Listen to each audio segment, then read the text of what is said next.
All right, welcome. This is the first ever of Bill Thomas and Chris Hicks, arch enemies, having discussions about things that we were both on, have been on different sides over, and may have different perspectives on. So we're going to do at least 5 to start with of these. We have a list of like 30 potential ones across all the controversial topics. What we found is, we've been talking over time, is that a lot of these topics, it's not saying what's right and what's wrong, or who's right or who's wrong, but that we've had totally different perspectives and different interactions on them, with coming from different factions. And so when we talk about them, we can open each other's eyes a little bit on, how we were each getting maybe different information or have different points of view. And one of those topics that's been around predating either Bill Thomas or I is Ken Geis. And so Ken Geis has, for a long time, anybody that might not be aware, been kind of a lightning rod when it comes to Claremont County. And if you don't know who he is, we'll talk a little bit more about that as we go. And then we're going to talk about, my relationship with him, because there's always been a lot of allegations of what my relationship is with Ken Geis. And so I think this series that we're starting right now, we're going to be a little open-ended with it, and basically try to have the same kind of discussions in a way that we're recording them, so that they're out there, so that down the road somebody can come back and potentially watch them and learn more stuff about these topics. So Ken Geis is the first topic, and right before we started, I said to Bill, we probably got to get a little background on who Ken Geis is. And he just told me to go ahead and do that. And so Ken Geis has been, I'll let Bill comment differently than I will on just who Ken Geis is. But Ken Geis has been, for a long time, he's best known in Claremont County as having been the Union Township administrator for a long time. He's known for, I think, incredible deals. TQL is a great example.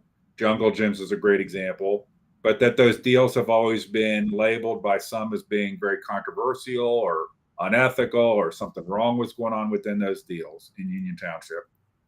And I'm sure we're going to talk about all that. We'll probably talk about some of the deals.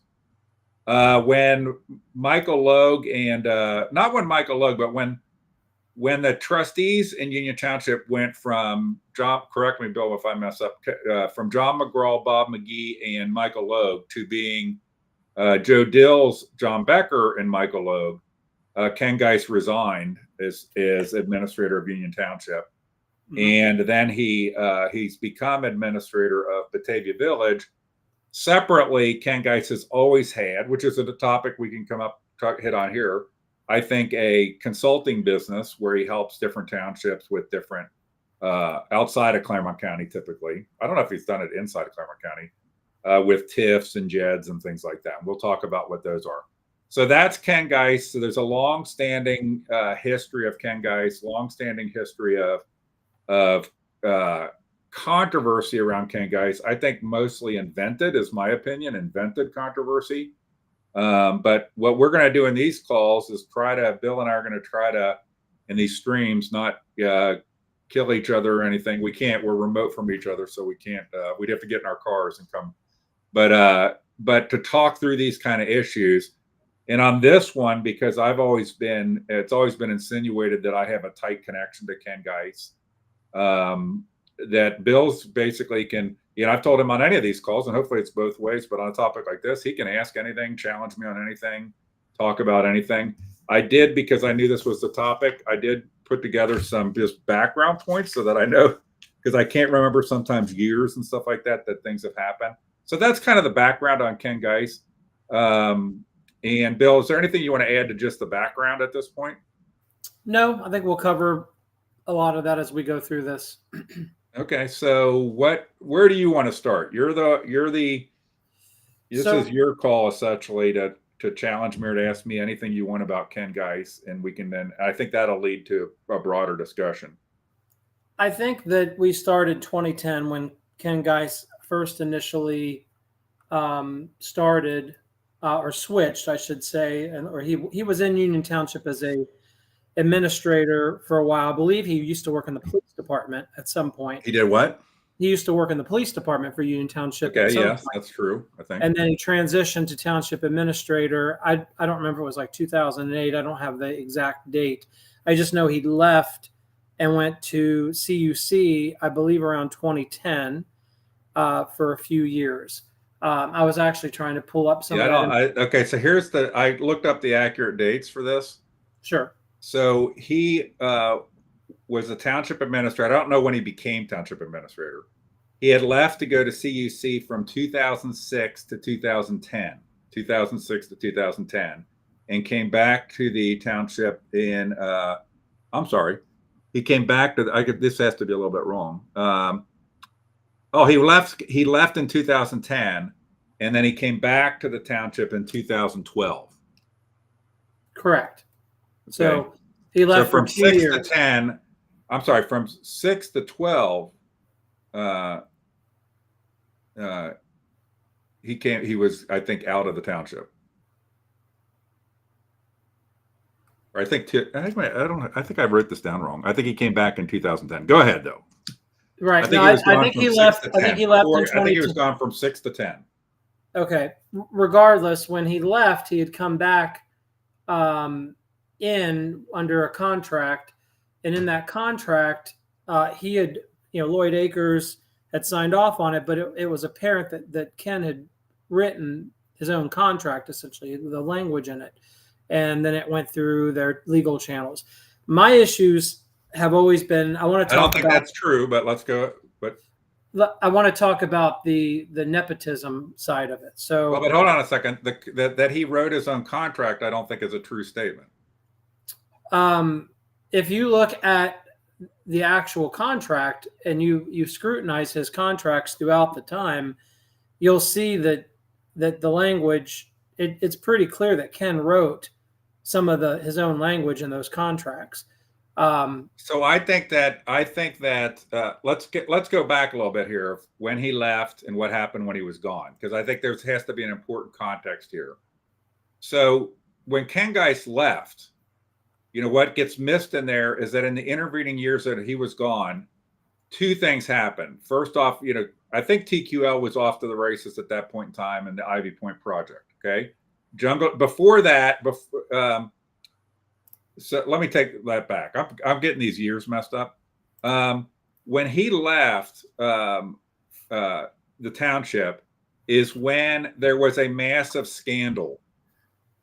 So Doug Walker, Right. who had been a trustee and then became the administrator, was involved in a theft of $700,000 where his son was being given contracts. Later, Doug Walker, I believe, was convicted, and then I think he lives in Florida now. And his wife was Mary Walker, the commissioner that resigned over issues with contracts. So she was a county commissioner. So while Ken Geis was gone, that's when all that happened. So then when he came back, my understanding is that he was presented with a draft contract by the township. And then that contract was edited back and forth into the contract that became his contract. Yeah, for whatever reason, I have a copy of his contract, and I posted it before, but I can't pull it up. But I will find it before we end the call.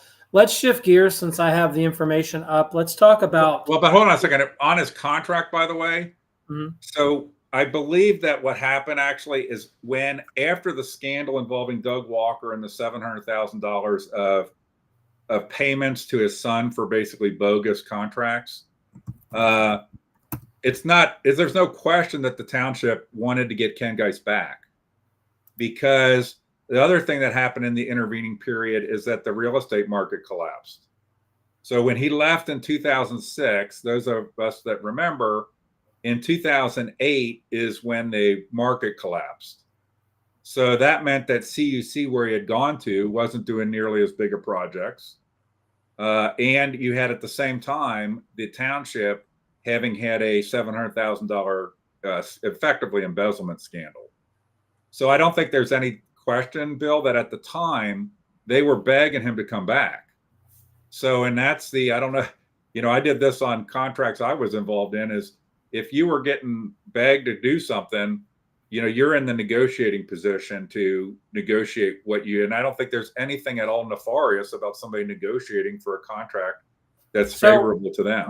I got the contract up. So Okay. let's stay here then. Let's talk about the contract. So I'm going to fast forward to 2016, because whatever transpired from 2012 to 2016, when I did the records request, I never got anything prior to 2016 for whatever reason.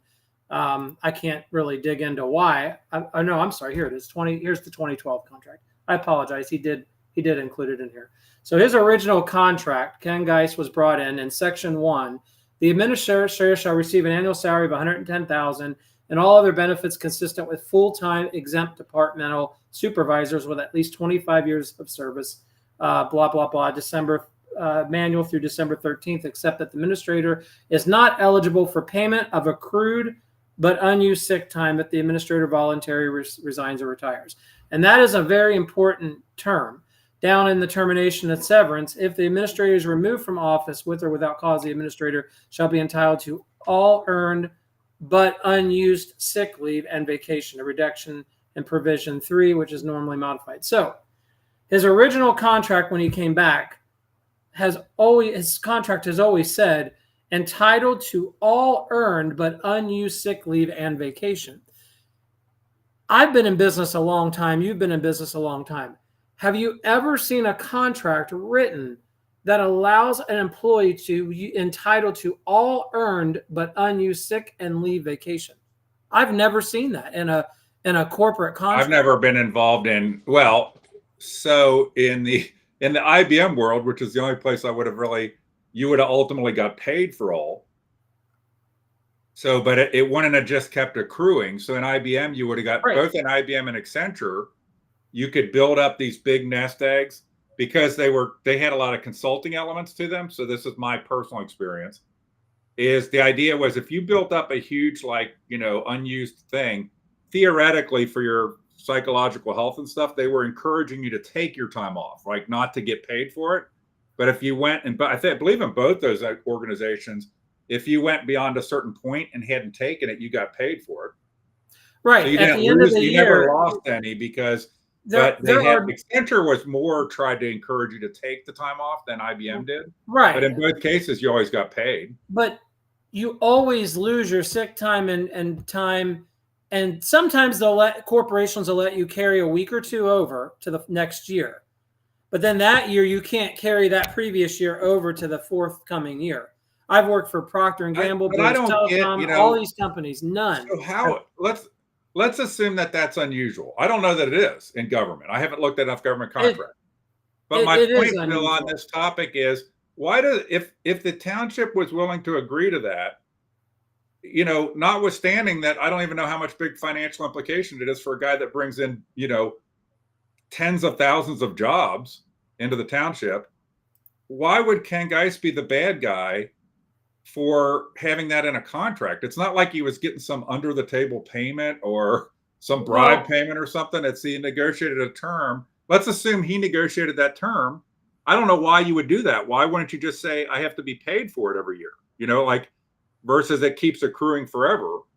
But why does that make him the bad guy? So he's the CEO of the township, essentially. And when CEOs come in to a company, and they don't write their own language, or they don't advise. You bet they don't. What do you think happens in corporate America when these people get golden parachutes for millions of dollars for being failed CEOs of companies? Well, there's stock options, obviously, but I'm saying, but Bill, I don't know if you've dealt with, and I don't mean to be rude, but at high levels, people always are negotiating their own contracts. Yeah, you negotiate. You don't think that Lou Gerstner negotiated his own contract for IBM or Sam Palmisano? Do you think he wrote it, or do you think it was probably legal? I'm sure it went back and forth between their lawyers. You don't think that people become CEOs of massive companies where they're getting? By the way, you and I can have another discussion about the obscene amount of payments that people get that are CEOs of big companies. Well, they get all, they get. That's, I would beg you to go compare Ken Geis's contract to what's her face's Susan Ayers. Susan Ayers. I did. Oh, I have. So, and it's egg on the trustee's face, because this discussion that I'm having with you, I had with all three trustees separately. Okay. That when you bring the new administrator in, do not write the contract just the way this was written. Do not offer things. They need metrics and measurables, performance, and don't where for example, when Ken Geis switched into 16, there was a provision placed in his contract that says the administrator will be paid a bonus of $15,000 on 1/31 of 16. The administrator will be paid a second bonus on or before 6/30. So a semi-annual bonus, $15,000 a hit. Now, Ken Geis's performance and the growth of the township speaks for itself. I won't argue that. So he was worth the bonus. But the sad part is there are no measurables. It was Ken Geis gets this bonus as long as he's employed. So let me jump back here for a second. So one thing I think gets lost in the shuffle here, and I think that you have been over time under the influence of Linda Fraley's view of the world, is that Ken Geis is a unbelievably talented guy who delivers rainmaker-like results. And he was there, he left.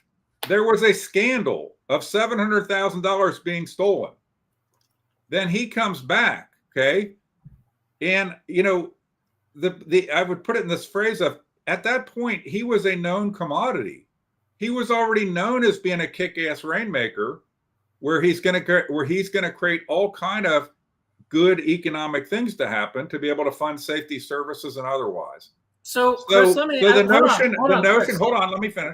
The notion of this, like somehow he's an evil guy because his contract had in there something about his accrued vacation, to me is almost farcical. I don't think so. I think that if the new trustees wrote a contract like this, you would be right up their rear end. But I really do. Because hold on. Let's compare. Hold on. I've let you talk a lot. Hang on. Think about the facts here. Let's just take Ken Geis' his performance record out of this. Just back then when he was hired new in the township, before the township, all the stuff that 2012, 2010, these contracts were written, and then in 16 the bonus is added. I can see that. I'm not denying the bonus. But then in section 2, it says the board shall continue to permit the administrator to own and operate Geis Consulting Group Ltd., not in conflict with the duties of the administrator of Union Township. But how do you know if it's in conflict? Who's the oversight? Where, like, you would not be okay with that being in a if Corey Wright came and had Corey Wright Enterprises in his contract, your questions would be, where's the oversight over Corey Wright? He's the administrator. Nobody's going to watch over him, see if he's in the office, not in the office, who's keeping track of him. Like, how do you know who's doing what? It's, as a township administrator, being able to run your own consulting business that does business with CUC, where your son-in-law works. Also, hold on. See, you throw a lot of stuff in that are these like blind accusations. CUC, where your son-in-law works. Da, da, da, da. Is that not a fact? What? Is that not a fact? So let's go. Okay, let's go back, and then we'll come to his son-in-law stuff. Okay. So here's what I want to keep coming back to here as we go through this. Ken Geis was a known commodity rainmaker that the township desperately needed because they just had a financial issue. Ken Geis, year after year, worked probably at least 60 hours a week and continuously delivered unbelievable things in Union Township. Other than the results it did for Union Township, other than those results, what it did is create a lot of jealousy in the county, because the county, people like Linda Fraley can't lucky to find their airplane gate to get to Florida, versus bring in big projects on a year after year basis into this. So the fact that Ken Geis, one of the things about Ken Geis is because of that bill, he is sought after by other townships. It's not, I don't know about what any consulting work he did with CUC. Maybe he did, maybe he didn't. I know the regular consulting work that he does is at other townships. I don't know if any of them have been in Claremont County, but they seek him out to help with things like TIFs and JEDs and economic development, because maybe the state, if he's not the top, he's darn near the top expert at those things. So that he came in and arranged as part of his contract that he was still able to do that kind of consulting, again, that I don't know how that makes him a bad guy, because the other thing you need to keep in mind is that throughout his entire time in Union Township, Ken Geis was paid dramatically less than a person that at his level should have been being paid. Right. Do you know that Loretta Roque in Pierce Township got paid more than Ken Geis? Loretta Roque, the administrator of Pierce Township, got paid I think it was like 15, 20 grand more a year in that same time frame before he left Union Township than Ken Geis was getting paid. And what did Loretta Roque ever deliver? So I think there's a lot of unfair stuff. And the fact that it's kind of like saying you had a superstar player on a sports team, and then you decide to find, well, there's things about his contract we think are unfair. Well, okay, well then you shouldn't have signed the contract with him. Oh, I don't disagree, but the people on the contract are Mark or John McGraw. Sorry, I was looking at Sudoff's message. Yeah, Mark, I went to McNick and I do remember you, man. Back to this. The sad part to me is there's absolutely no way in any world you would be okay with. We're in this situation now. Joe Dills has a business connected to Fernando Cruz. Fernando Cruz was going to do development with Union Township, and Mike Logue was in this as well as a friend of Fernando Cruz, but also received donations from Fernando Cruz. Now, I don't know what Mike Logue's deal was, because he's never said in public. Other than just lived near Fernando, and I don't know how much Fernando gave him. I know it wasn't a ton, but I think there was a donation to the campaign at some point, but I can't verify that because I don't have it in front of me. But I'm just going to go with the story that Fernando donated to Mike's campaign, because they were friends. I'm sure there's some sort of connection between Fernando and Michael Logue. Sure. I mean, they've known each other a long time.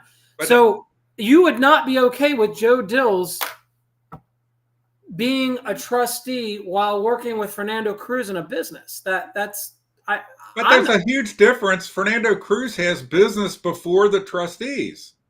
But so did Fernando CUC. Cruz is bringing deals in that the trustees have to consider and render opinions on. But That is CUC does as well. But Chris, CUC did for years. CUC. I don't know I don't believe. You better find some evidence that Geis Consulting did work with CUC on deals that were coming before the trustees or deals at all. I don't know. I'm not saying Geis Consulting. I'm saying that Geis, his son-in-law, took the position. CUC had exclusive development rights for the most part in Union Township. You can go back and look at all the development business, and you have the Firehouse, Ivy Point. We can go through all of the Union Township in that time. CUC predominantly was the chosen development company. Now, I understand a good deal is a good deal and you take it, but 75% of the time that CUC is awarded contracts, and development companies are telling me we're not even bidding these projects. I think a lot of this, I want to jump back here again, okay? Because a lot of this is what I call just the like smeary stuff. Okay, it's not smeary. Generalized. Well, then you need to have a little more than just. I don't know what deal you're talking. Can you tell me the specific deal where Ken Geis was a consultant for CUC while the deal came before the trustees? That's not what I said. I said his son-in-law. What was son-in-law? So hold on a second here. Because I want to come back to his son-in-law. Well, let's hit it now because I think that you have some things wrong in your head. Okay, during the entire time that Ken Geis worked at CUC, well, the guy was not his son-in-law. Correct. Okay, and the guy got married to his daughter in 2017. Correct. Okay, so the fact that his daughter is married to somebody at CUC. I don't know that what consulting or anything that Ken Geis ever did with CUC. So Chris, pause a second. Pause. Who executes contracts for the township? Who does that? The administrator, subject to the approval of the trustees. But who does the procurement of the contracts? Okay, Bill, if you're going to try to smear Ken Geis, I'm not trying to smear him, but I'm asking you a simple question. You should have a specific example. You're trying to do the art of that there's something there and somehow it was unethical. I can say on Joe Dills, let's use Joe Dills as an example. Joe Dills has a specific business with whatever the name of it is, the roofing company. I just can't remember the name off the top of my head. With Fernando Cruz, who brought in a zoning deal before the trustees. Okay. So if we're going to do a comparison and say that Ken Geis did something unethical, then I think it's incumbent upon you to cite a specific deal that you I'm trying, you deflect. Focus on, I asked you a question. Who does the procurement for contracts in the township? It's legal. I already answered that question. The attorney, no, not the administrator. The attorney reviews the contracts, and the attorneys are the ones that go through the contracts and make sure and does the procurement part. The administrators may negotiate the contracts, but the procurement goes through legal. That's the way it's set up, not just in townships, but even in companies. Okay, I don't know. I don't think that you've been in procurement a lot then, but no, absolutely. Okay. But what is the specific deal? What's the deal that you would maintain? You're gonna hold on. Let me go back to this. You've executed contracts at IBM without going through legal. There's no way. We made the decision. The best lawyer, I don't know if I've ever said this to you. The best lawyer in IBM I ever worked with. The first thing I would remind everybody is I don't make business decisions for the management. What I do is I advise the management as to risk, and I try to help the management make sure the documents they're going to execute are as good as they can be to protect the interest of IBM and the shareholders. The lawyer doesn't sign a contract. The lawyer is an advisor. Okay, so the lawyer so if you look at what gets stamped on a contract in government, what gets stamped on there? Approved as to form. That's what the lawyer signs off on, that the contract meets all of the legal requirements. The contract's not a business decision maker or a business advisor. They make sure, but I don't know how this connects to what is the deal that you would say was the improper deal? That the son-in-law works for the company and the daughter works for the law firm, and everybody's all tied up. That's not a deal. That's you saying that there's people that do different jobs, and that somehow in and of itself makes something improper. But you called this out with Linda Fraley, and I'm not any fan of Linda Fraley currently at all. But you've called this out with Linda Fraley. What did I call out with Linda Fraley? The fact that hiring and her son, and that she has people, family members working in their offices. I point out very specific things. She hired Troy Bushman, her stepson. Okay. So she hired Jason Fraley's girlfriend. Okay? So my stance, and we'll move on to the next one because we don't want to spend the whole call just on contract. My stance is, and my issue with the contract, I have no personal issues with Ken Geis, despite what he really thinks. I can understand why he thinks that, but I don't. Again, I don't know what Ken Geis thinks of you. You just made an assumption is that you just made a statement.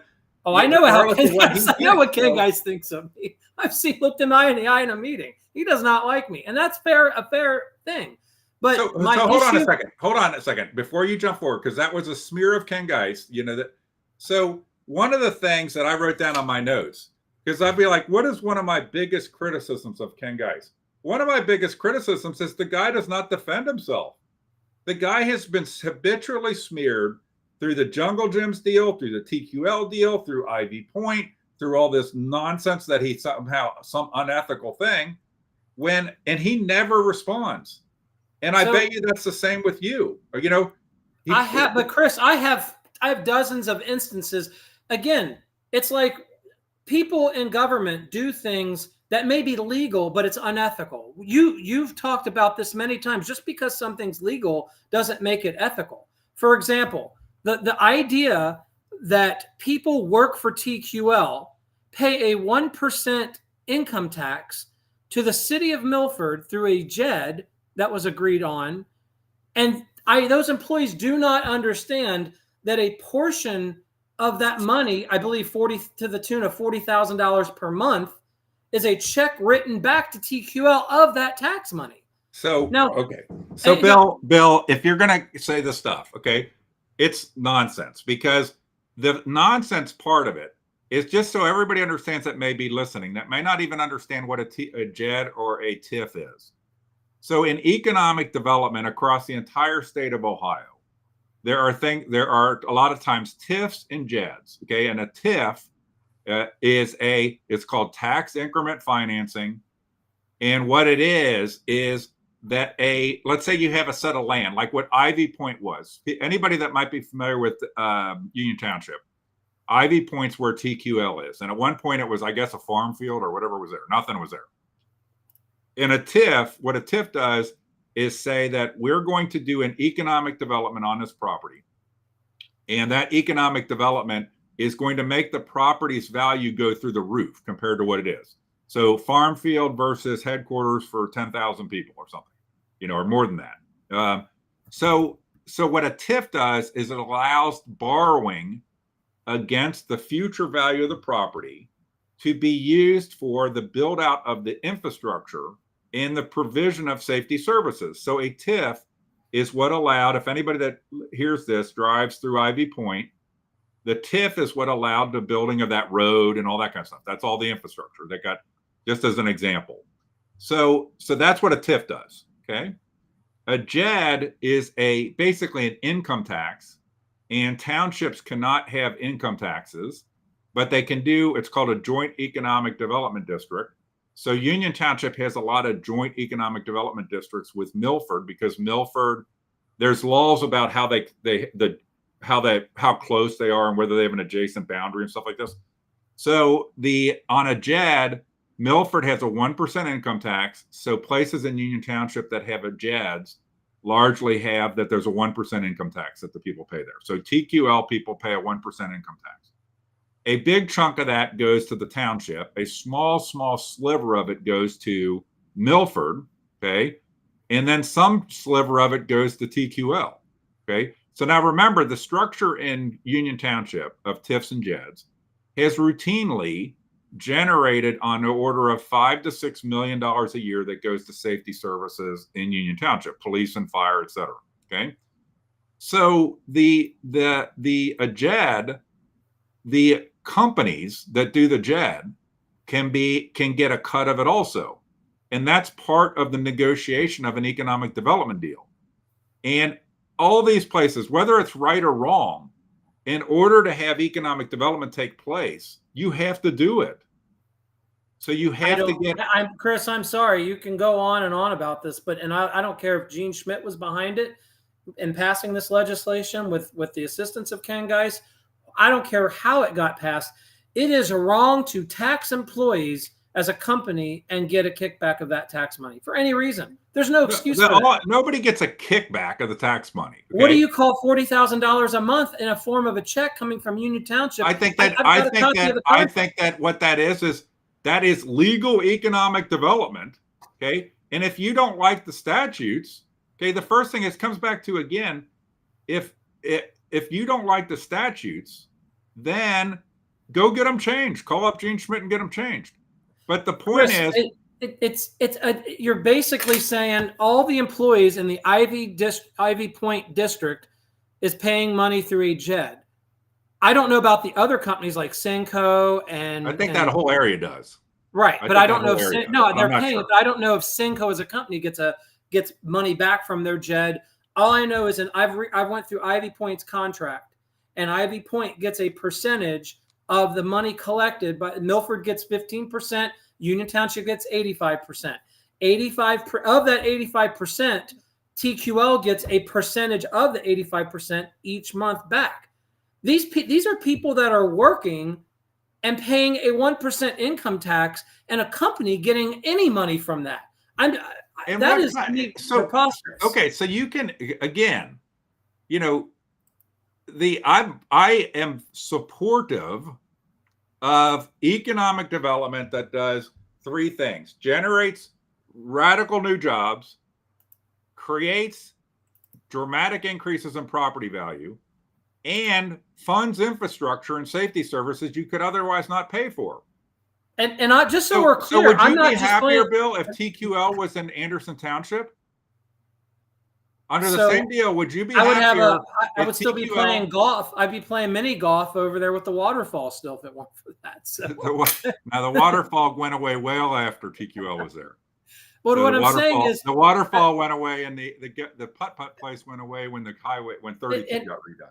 And my point is, would you rather those jobs now I'm going to make, I don't know what TQL's number is, but I know all of that stuff generates $5 to $6 million a year. All that kind of economic, TQL's a part of it. Okay.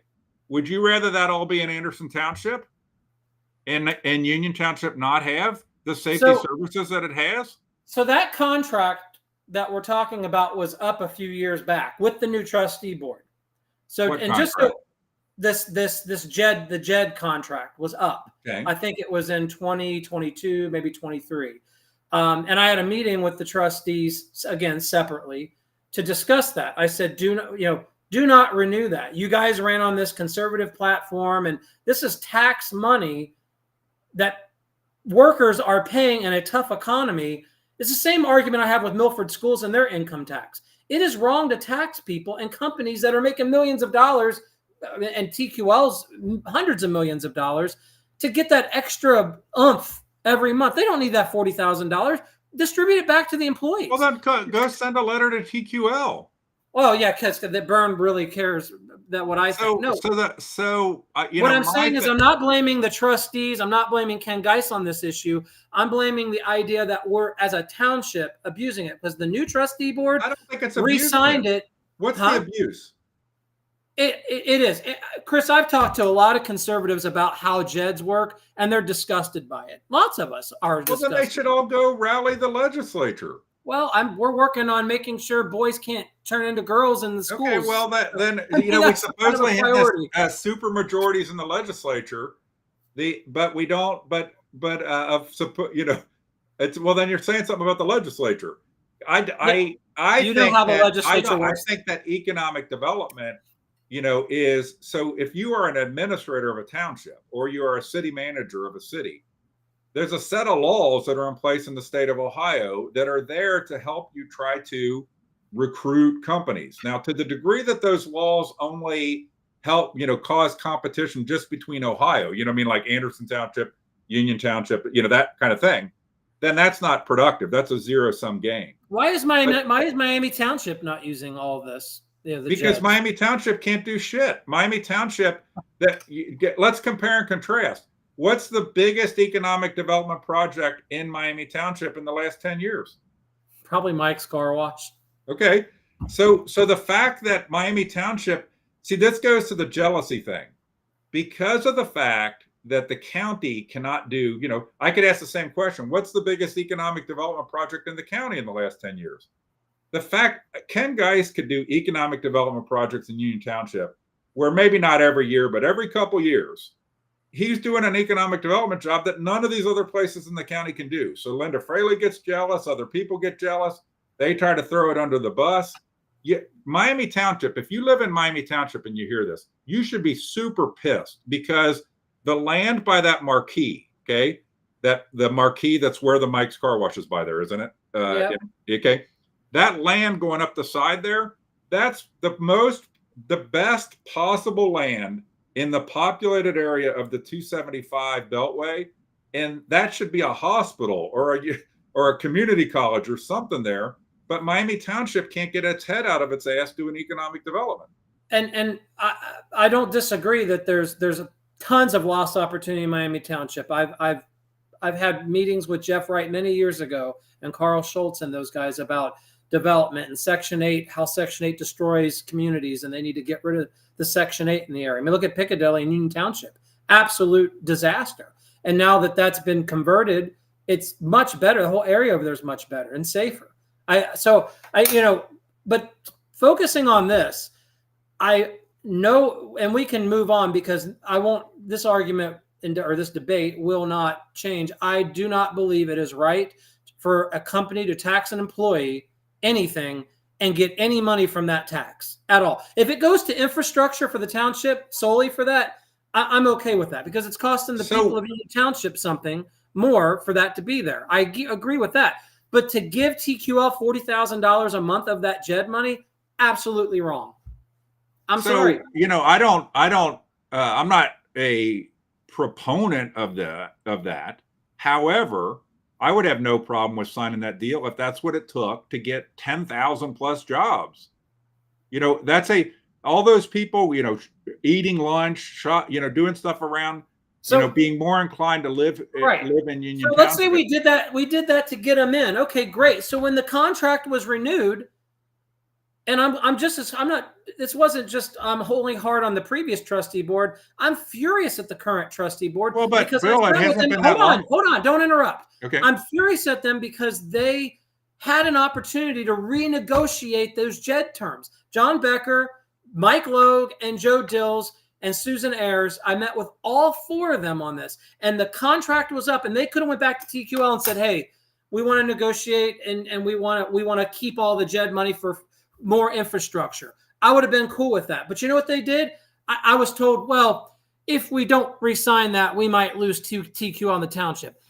For $40,000 a month, you think TQL is going to pack up and move after all that development? I think that when they do expansions like the additional wing that they just put on that I don't even think is open yet, okay, that's important because they could choose to put that wing in Pierce Township or in Miami Township. That was the argument. That was the argument, and that's why they re-signed it. But let's talk about what the trustees did do. That was, to me, it was both unethical and stupid. It doesn't make any sense. They already had a committed deal for the expansion. And then because Michael Logue wanted to fund some bullshit park board, right? He gave him an extra kick. He changed the deal to add incentive to it to TQL. So they got a deal that went beyond the deal they already had signed under Ken Geis. Because, that last deal was done under Ken Geis. They gave him an extra kicker in the deal, it was an abatement or something like that, some sort of tax thing, property tax thing, that they gave him that was not part of the original deal. And then what happened? TQL gave money back to the township every year to fund a park board. I'm gonna let you in on a real little secret, and don't tell anybody, even though it's public right now. I think his name is Ken Byrne or Ken Brine, however you pronounce his name. Byrne. Yeah. Byrne. Yeah. Early on in Mike Logue's trustee campaign, he was at the meetings or at the events, donating to Mike or being there for supportive. So there's no doubt that Mike is going to take care of Ken in any way he can or make him happy because Ken is a supporter of Michael Oak. I mean, Okay, it's I Ken Oaks witnessed is that the head. myself. Ken Oaks is the head, and Carrie Byrne is like the it COO or something. Carrie, not Ken. I'm sorry, Carrie. Yeah, so there's Carrie Byrne, and Ken Oaks was not there. It was Carrie Byrne. So yeah, I think, in my opinion, I'm not saying that all the current situation Union Township in is best or better or anything. I thought when we got the 3 trustees elected, things would change and things would become better. I really did. That we would not have less jobs, So no, I really thought that separating and let's move on to the next topic. So I really believe, based on my observations through the years of how Ken Geis ran Union Township was ran where Ken Geis was like everything. Anybody under him had to walk on thin ice. They couldn't challenge him. Again, this is all just supposition. You didn't work there. I didn't work there, but you're going to make these representations. Speaking on people that I talked to that worked under Ken Geis, not just making assumptions. Who? Conversations. I mean, do I really care that anybody gets upset? I mean, perfect example. Corey Wright did not want to speak up against Ken Geis. He didn't want to speak up against Ken Geis because nobody wanted to challenge him or question him or whatever. People felt, according to Becker, who is in the office, every day almost, just driving people nuts. They have felt that when Ken Geis left, that they were able to do more. That the staffing was able to. And so, what have they gotten done more? Well, I'm not saying that they succeeded. I'm just saying that this is a perception. My issue, though, was when Ken Geis said something. Here were the trustees. Okay, no problem, Ken. No problem, Ken. Every trustee meeting, you show me a trustee meeting where anybody really questioned anything Ken Geis did as a trustee. Now, show me in the current trustee board. The 3 trustees do not always agree with each other. They debate each other often on things. Half the time, Becker didn't, or the other, was it 6 meetings ago, Becker didn't even know what was going on the vote. He got, he got blasted with it. They are not they do look into things and they're checking on more. That was the idea. Yeah, behind so switching. I think that you're. I've told you this story, and I think it's an important story. So Lloyd Akers and John McGraw ran back in the day when the Tea Party was strong. Lloyd Akers and John McGraw, at one point, like Tim Donlin was a trustee, the different people that were trustees. Lloyd Akers and John McGraw in the Tea Party era, when Ken Geis was being wrongly vilified over jungle gyms, okay, which has turned out to be an unbelievable success, okay? And that was supposedly evil, wrong, crooked, all that kind of stuff. So when back in that day, Lloyd Akers and John McGraw ran against Ken Geis, ran for trustee on a platform of they were going to fire Ken Geis. That was their platform. Ken Geis was crooked, evil, bad, going to fire him. And that was a big Tea Party mantra at the time. And then, by the way, I think the funny part about all this is, at some point we should hit the common thread of a lot of the demonization of Ken Geis all through time has emanated from Linda Fraley's office. And we can come back to that. But these guys run against, and then they don't fire Ken Geis. They had the votes. They had 2 votes. Okay, they don't fire Ken Geis.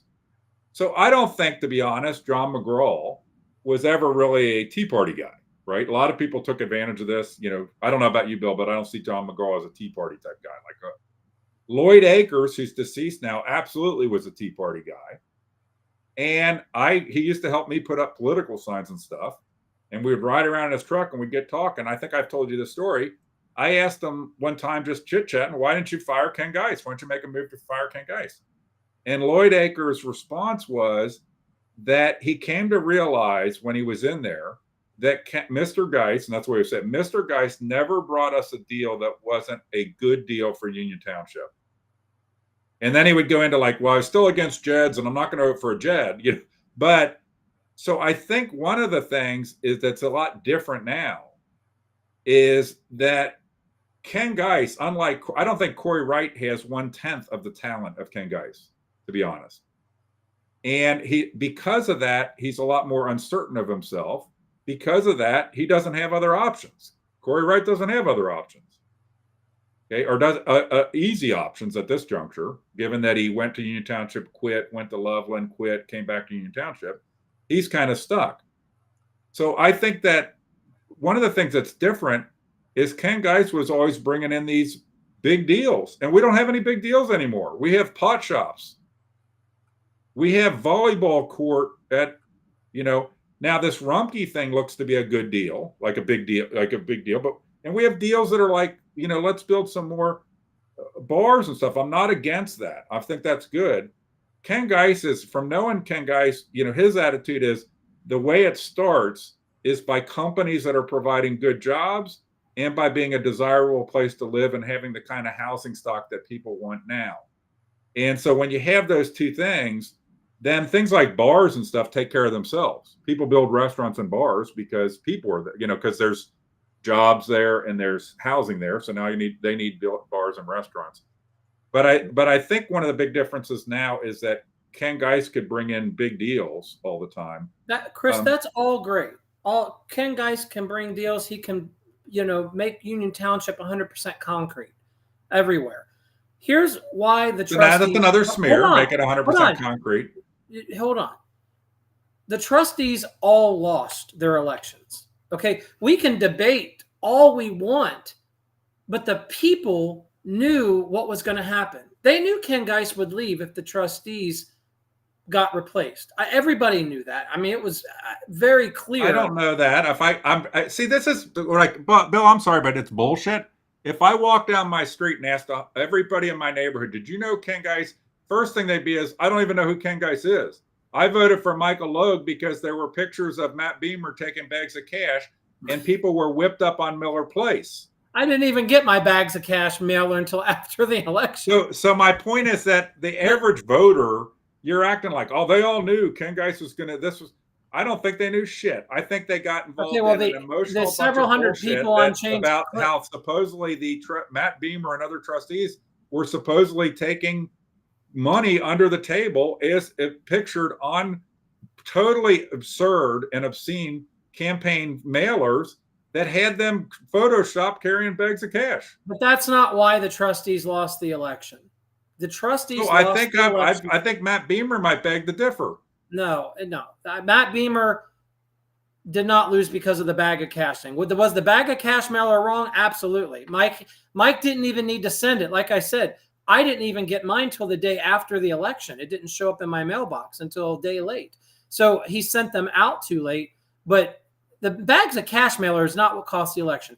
What cost all three trustees the election, because they're good people. Matt Beamer's a good person. I've known Bob McGee since I was a little kid. He's a great person. You can't really say Bob McGee's a bad person. He's been a great person his whole life. You said it to him. I said, a question is Christianity. Yeah. Okay. So Bob McGee, a guy who's about as Christian as they come. But you're deflecting. You haven't let me finish my point. I think that's saying he's a bad guy. You're deflecting. You're not letting me finish my point. The point of this, what I brought up, is very simple. Why did the three trustees lose their race? They lost their race simply because people did not matter. Maybe they'll say people mattered to them, but they lost because people didn't matter. That's why. You can say Miller Place. You can say, the data breach. You can say this, that, or the other. The bottom line is people that didn't matter. And guess what's going to happen? Hold on. Guess what's going to happen in the village of Batavia? Because I've already heard it from a ton of people that I know down there, because obviously I go to church down there. People are upset because they don't feel that they matter, that decisions are being made, properties on the brink of being annexed, and people, they are like, I don't care about development. I want to leave Batavia the way it is.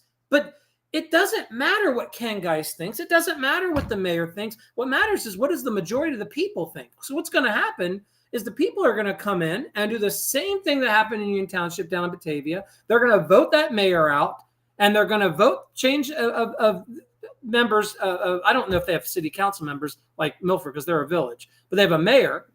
And that mayor, the new mayor coming in, will probably terminate Ken Geis's contract and get somebody in that doesn't want to do development. I don't know, but I can tell you a lot of people are upset in Batavia the same way So they let's were jump upset. back. Bill, you went down this bizarro train, frankly, to where now you want to change. You're trying to shift the discussion to Batavia Village, okay? No, I'm just using and it as make an a lot of example. representations about the people in Batavia Village, okay?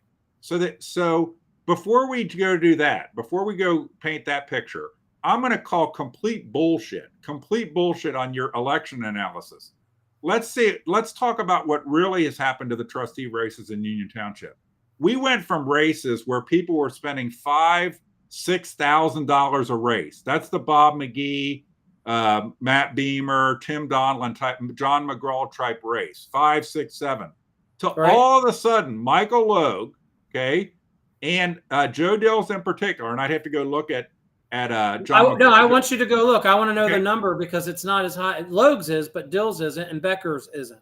Okay, but comparatively, so Michael Logue, I got in trouble because of pointing out that Michael Logue had gotten $50,000 from somebody in Indian Hill that's buds with Winstrup.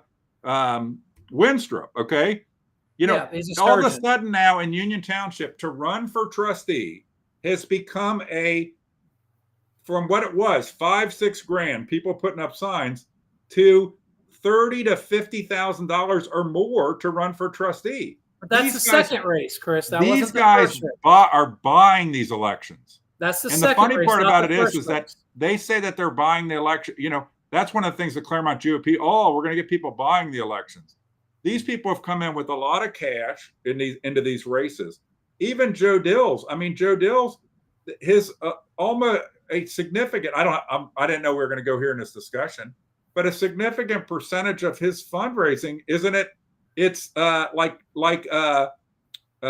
Team Linda Fraley, giving money where you got Jason giving big money, that the individual donors are giving more money than the cost traditionally of an entire trustee race.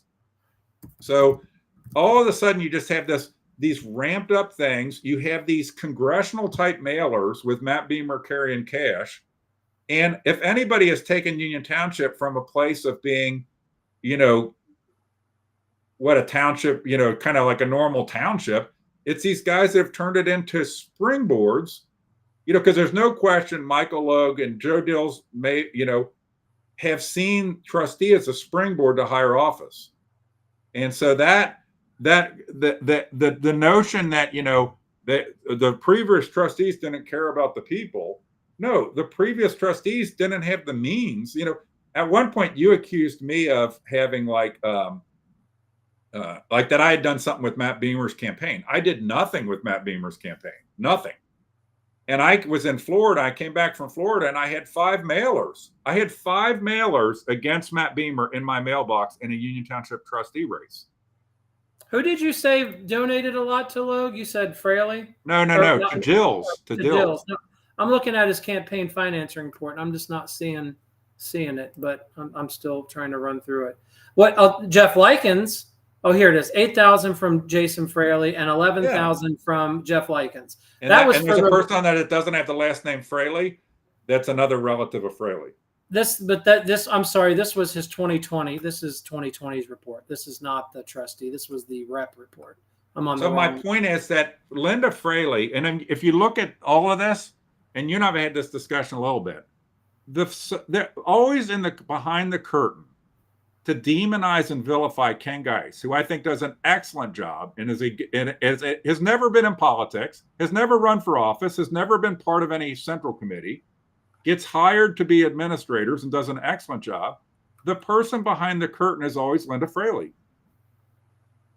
And so when you look at Michael Logue's race, okay, it was who was behind, who was a strong supporter of Michael Logue in his original race? Linda Fraley. Okay. And Linda Fraley in the auditor's office has consistently, I saw this once in business when I was doing consulting work with Samsung, that when they're jealous of somebody, instead of figuring out how we can make the county better, it's how can we eliminate the thing how can we Tanya Harding him? Chris, I had a question. How did Jim Lewis run against Alan Darnowski and Gene Schmidt in that race if he was on Central Committee? because you have to vote. When you vote you can't run as an independent if you're a registered Republican, correct?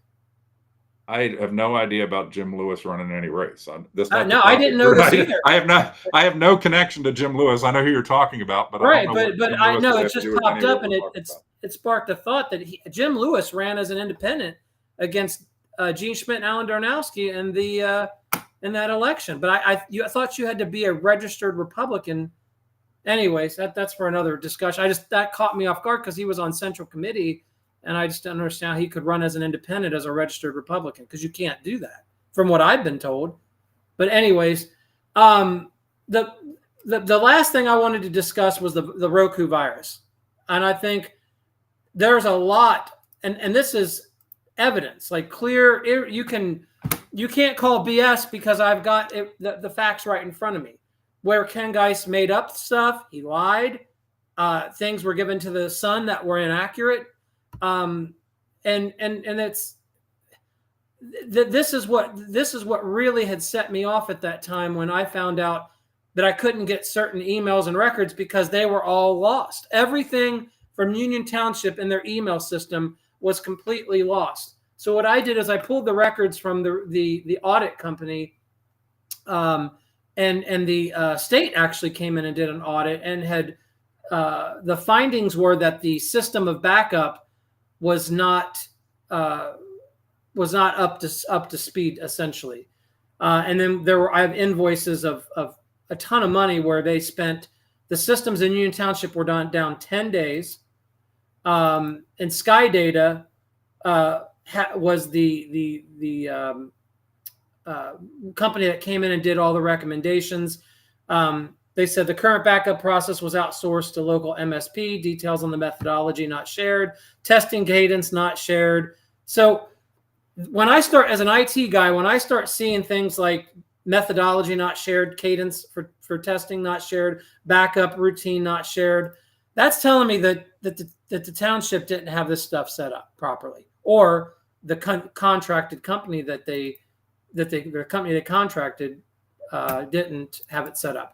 So in the Sun article dated on the Thursday, May 27th of 21, the only thing was a brief, Brett Milam had done the story, and it was just a brief mention that there was a data breach, but nothing about the backups not being done right. And the other thing is, it wasn't a data breach. A data breach, by definition, is a much different. If you look up the term data breach, a data breach is an incident that involves the unauthorized or illegal viewing, access, or retrieval of data by an individual, application, or service. It's a type of security breach specifically designed to steal or publish data to an individual, application, or service. It publishes data to an unsecured or illegal location. This was a ransomware virus that encrypted and locked the data so no one could access it.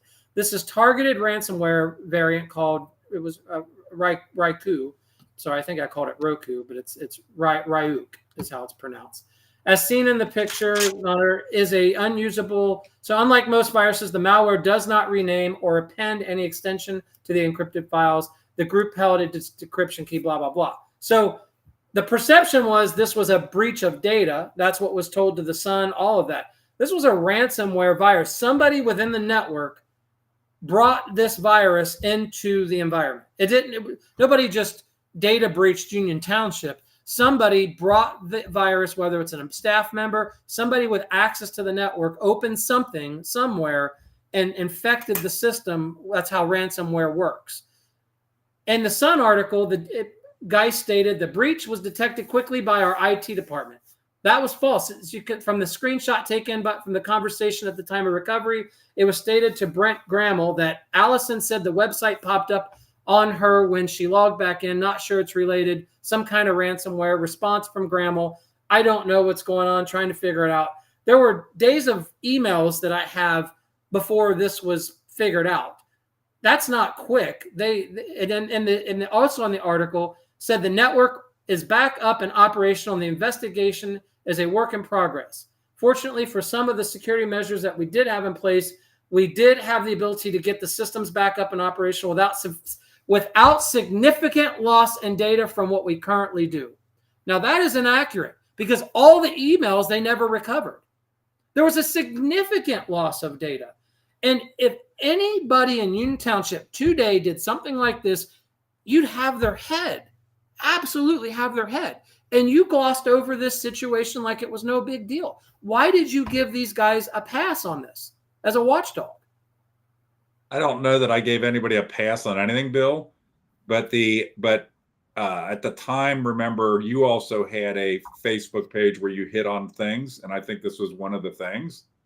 But I make no apologies about what I choose to focus on or not. I also didn't focus on the data breaches in other places, or ransomwares in other places. Union Township is not alone in the fact that there have been ransomware attacks on government entities. I've never focused on ransomware attacks on government entities. Frankly, to me, that kind of shit happens.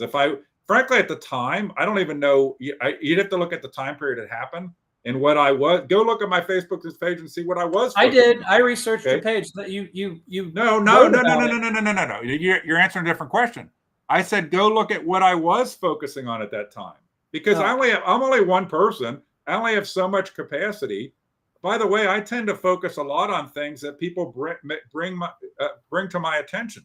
Informants and so forth. Then I'll dig in on them. So I don't, this whole episode of the ransomware, to be honest with you, it never really, I don't know if it wasn't reported much in the media or anything, or there wasn't anybody that came to me and tipped that we need to do this. My understanding of the whole ransomware thing is that the only data that was lost was email data. So that all the other departments, when you talk about data, that it was the email data got lost, the other stuff got recovered. But I still to this day don't know the big details of it. I think that the fact, if I am guilty of not focusing on the ransomware attack of Union Township when it happened, okay, then I'm guilty. Okay. I don't know how that makes Ken Geis a bad guy. You might say it makes me a bad guy. Not a bad guy, but that is a flaw, and he is responsible to make sure that the network systems, the company, he's the guy he's the CEO. At the end of the day, the data loss is on his shoulders, regardless of who's responsible. He has to own it, but he didn't own it. MSP was not able to get their backup to work. I don't know if you go ask him today, I would think about it. I want to give this little story because we haven't hit on some of these things that I think are important. But it fits in the general category of, one of your beefs with me has been that I don't criticize in the Ken Geis era, that I did not criticize Union Township to any notable degree, which is true. I didn't criticize Union Township to any notable degree in the Ken Geis era. But the story, Bill, of my first ever experience with Ken Geis, my first ever one-on-one experience with Ken Geis. Not until you told me. No, I didn't. And I did. Well, the story because I've told you, right? But I jump back. It's very similar to John McGraw. I had almost no interaction with John McGraw. And then people started making accusations that John McGraw and I were in some sort of evil cabal. And that caused me to get to know John McGraw. And I like John McGraw. Okay. And the same with Ken Geis. I never really knew Ken Geis at all. And then people were making accusations that I was on his payroll. I was doing this. There's that. But my first ever interaction with Ken Geis that I can remember, and I did go back actually, and I think I even told you this. I asked Ken Geis if he could remember our first ever, interaction personally, one-on-one about something. And he had the same recollection. I didn't give any hint. Is that when there was a time when you went to the Union Township Police and filed a report against me for harassing you because of, I don't know how to put it differently, because of the replies I was making on my Facebook page, the comments you put on my Facebook page, that I was harassing you by the manner in which I was replying to your comments on my Facebook page. Which hold on, because that is a smear. That's true. Call, it was my grandfather had just passed, and you were making comments about the picture on my Facebook, and we don't have to hash that because you've explained it. But at the time, my call to Union Township was this. I don't care what they told you. This was my call. If you don't get that idiot to stop writing about me, I'm going to go over to his house and knock his teeth in. That was my call to Union Township, period. There was no seeking arrest. I was Well, there's a report. So I beg to differ, but let's move. So what happened was when that happened, and I became aware of it, and I asked for a copy of the police report that you had filed.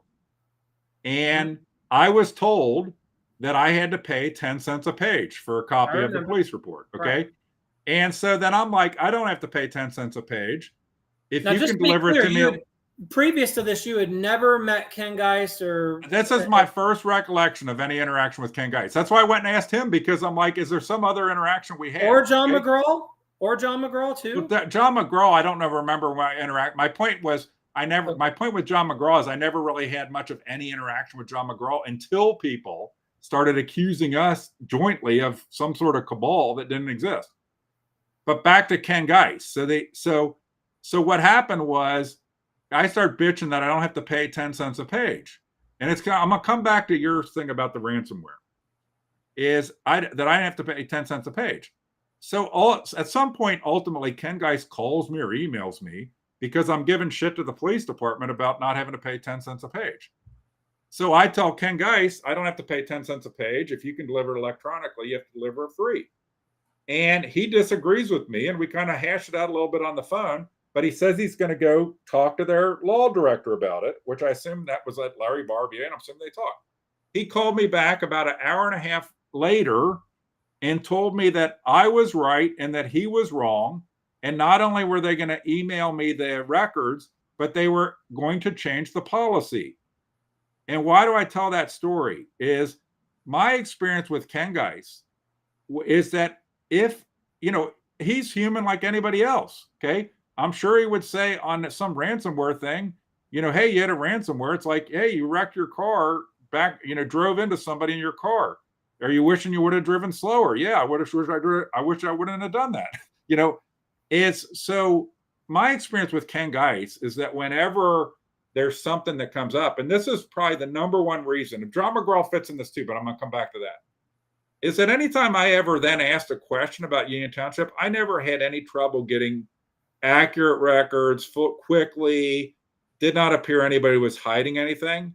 So I got to the point, and at that point, I don't think Ken Geis, over time, we've gotten to know each other a lot better, but I didn't really know him that much. But I found that dealing with Union Township in that era, I never was suspicious of them because they would always hand stuff over. And I'll give you another example. That's a John McGraw example. If there was something presented in a trustee meeting and I wanted a copy of it, I would email John McGraw or text him saying, hey, I want to make a record request. If he had it, he'd just send it to me. He's like, I have it because we got it in our packet. Here it is. And so I found that pretty universally in that era, for me at least, whenever I asked for something, I never was suspicious because I always got stuff and never seemed like anybody was trying to hide anything. And when somebody screwed up, they just admitted they screwed up. Today, it's entirely different. Today, it's like everything I asked for has to go through the lawyer, has to go this, 4 different levels. So I never had a suspicion about Union Township because of that, because I never felt that I always felt like I was getting the straight answer. I might have been wrong. I could have been wrong. With the previous board, that's what I had to go through to get records. See, you would get them handed to you. But with the previous board, I had to request and wait sometimes a week or two before I would get records. So what you're experiencing I'm sure I had to wait a week. I don't remember waiting multiple weeks, but the normal. But remember, my gauge of records is the statutory. There's no statutory number of days for a record request to be fulfilled, but the general rule of thumb is 30 days. Okay. So I don't even get antsy on a records request till it gets, 2-3 weeks. And I'll put more pressure if the records request is time sensitive to something going on, but I'm not gonna. So when I say I never had trouble getting stuff, I will say that John McGraw, I think highly of John McGraw in terms of whenever I would ask him for something, he would just, if it was something from a meeting and he had it on that was presented in the meeting, he would just send it to me. I didn't even have to go through the process. Hey, you had some charts you went through in the meeting on this. Can I get a copy of them? Sure, no problem. Here you go. And that's refreshing in government. I find that in general. I can tell you too, Bill, that because I have asked him since then, but it's been a long time ago. I asked Ken Geis like what it was his philosophy on record request, and he told me the story of people back in the. So it's surprising what you're saying your experience was, is that when he came back, that there was a lot of antagonism in the township because of the 700K corruption scheme that had gone on, and there were like a group of people that were always asking for records. And he would hear him arguing with the people at the counter from in his office. And then he had a meeting with him. He told me to tell him, because I asked him what his philosophy was about records sometimes. And he told him that my philosophy is whatever they ask for, give it to them. And if there's something they didn't ask for that is that fits with what they're asking for, give them that too. He's like, because his whole point was when it appears that we're fighting with everybody when they want records, we're only cementing a view that we're doing something wrong. And we're not doing anything wrong. That was actually what he told me. His first thing was to the staff was, do we have something we got to hide? And the answer was no. It's like, okay, then why are we arguing with everybody? So just give them give them the records. I want to go revisit because I just found, you had accused me of kind of assuming or smearing when I said Ken Geis wrote his own contracts. The reason I know he did because on the I just found it when I was running through all this stuff in these posts. He had December 31st, 2016 in a contract, and he X'd it out and he wrote 2015 and then KG initialed it. And then at the bottom of the contract, it says, contract was negotiated. All negotiations were completed without the advice of counsel. So the contract, when you're writing, if you type up something and you make a mistake, you cross it out and you initial next to it to say, this is what I meant to write. Ken's initials in ink are on the contract where he crossed out and corrected what he typed. That's why how do you know what he typed? Because his initials are next to where he crossed it out. Yeah, but how do you know that he was the one that typed? I guess I'm confused. I've had many contracts put in front of me, and when the contract is sitting in front of me on the table, I will, I'll mark it up. How does that tell you who typed it? So if counsel, it says here that all negotiations were completed without the advice of counsel, which tells me the attorney wasn't present when this contract was drafted.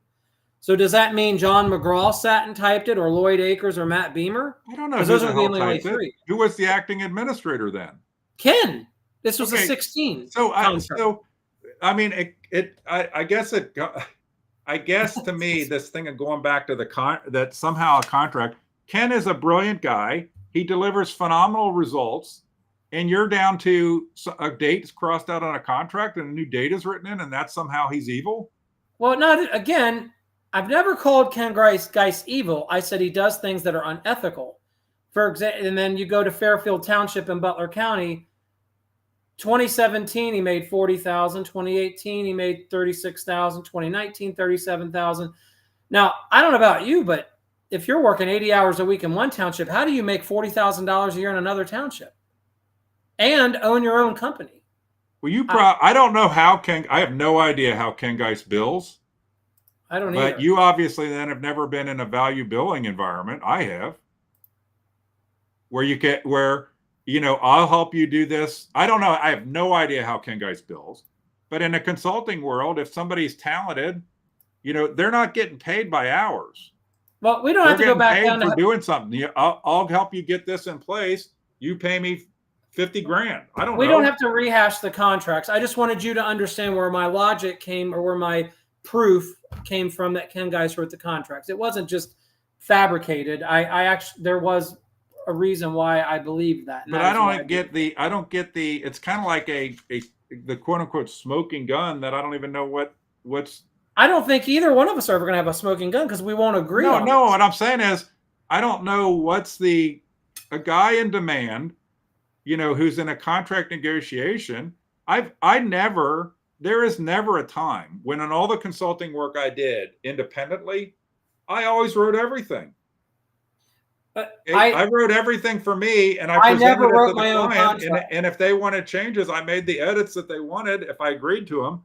But I wrote every contract I ever had. So when FIS acquired WorldPay and I was in charge of the acquisition I can tell you none of those people wrote their employment contracts with FIS. Well, that's too bad for them. I mean, that no company would allow that. I mean, that would be absolutely. IBM and Samsung allowed it with me all the time. And where's IBM at today, Chris? I mean, no offense, but where's IBM at today? Okay, I don't know, Bill, but that is your comeback. It's your a terrible. Is that if you have to go to this smear shit? IBM. It's not a IBM smear. today? These are facts. And then Ken Geis resigns with $163,000 paycheck for accrued vacation and sick time. Okay, so you had a guy that the whole time was underpaid compared to his competition in the county. Okay, and how much was Susan Ayers payout? And she didn't even last. How long did Susan Ayers last? She was not a proven commodity. She was hired on a contract that was stupid. And then she got a huge payout when she should have been unlike Ken Geis, she should have been. Would you agree Susan Ayers should have been dismissed for cause?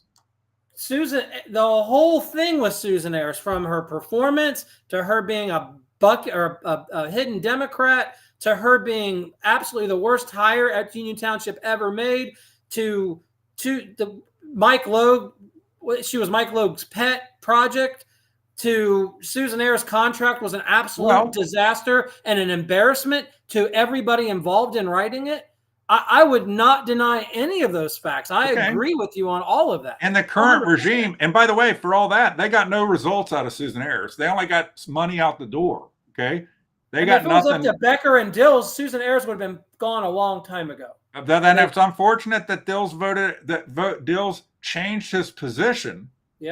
On getting rid of her, which to me, there's no explanation for other than protecting Mike Logue in his reelection, because she got basically shit canned right after not that long after the election.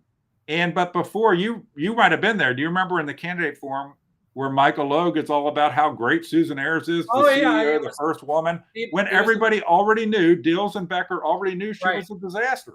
Yeah, I mean, it was a cover-up.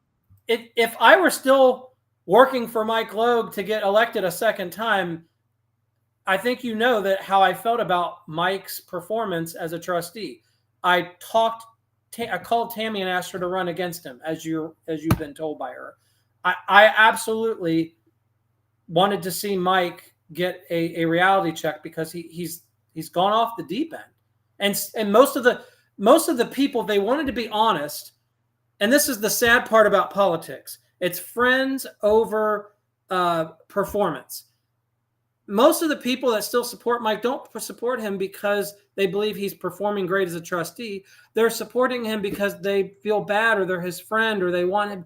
Look, I'd still be friends with Mike if he could accept the fact that, I don't support you as a trustee and I think you do a terrible job. If he could just get rid of his pride and accept the fact that, Bill is telling me what I need to hear. I like the guy personally outside of politics, but you know what? He can't split that up. He can't take constructive criticism. Instead, I get yanked into his house and told that he's extending grace to me. I'm getting grace extended to me. Let's hit that real quick here before we get done here. And I have a few things that we didn't cover that I think need to get covered before we're all done here. But let's get that. You and I both know that they had so you can be critical. You're critical of Larry Barbier, in the prior law director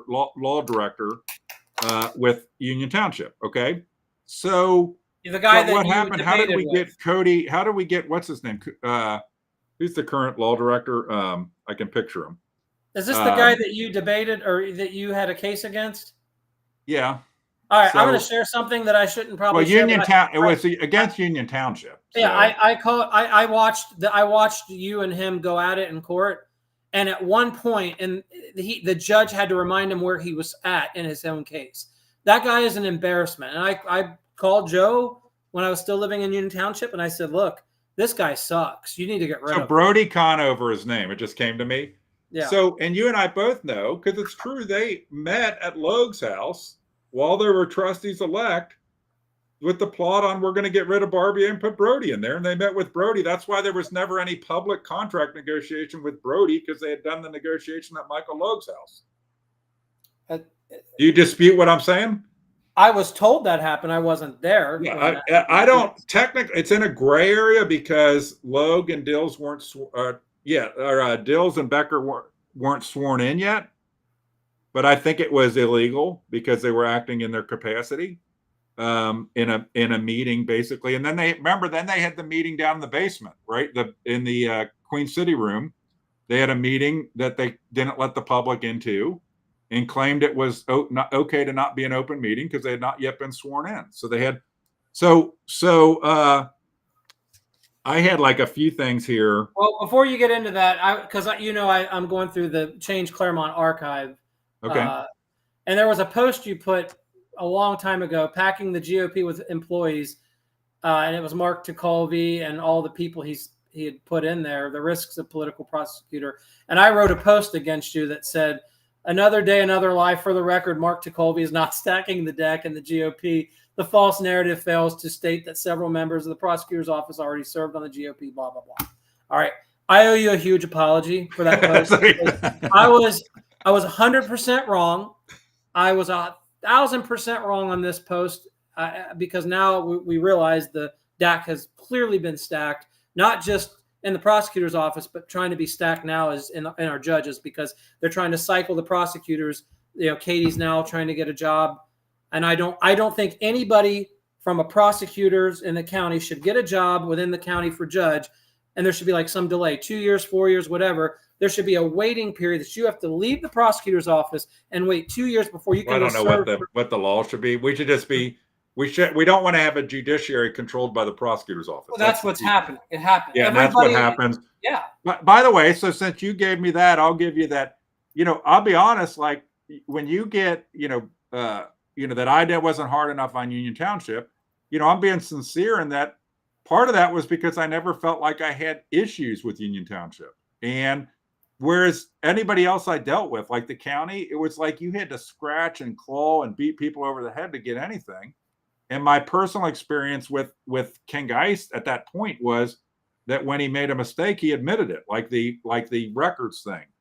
And so, but I can go back and say, like, well, should I have been more on the back of Union Township? I don't know, maybe, but I only have, at any point in time, you probably know this from your stuff, I'm only focusing on a couple things, right? Because I don't have the capacity to focus on everything. Right. And so I've been involved, if I was in whatever was going on at that time with the county, or something else, that impacts how much capacity I have. And here's the other thing I tell people, anybody listening in government that listens to this in the middle of the night, is in real life, I feel like if you're basically straight with me, or you appear to be straight with me, or don't appear to me to be you're trying to hide stuff from me, I'm not that hard to deal with. I'm unbelievably hard to deal with. Once I start feeling like you're trying to hide something from me, that's when I become like, and I just never had that feeling with Union Township. Perhaps I was wrong. Maybe I should have dug into the Roku thing. But I think that there's other places been affected by these things that they aren't known at all. Like they kept them totally secret from the public.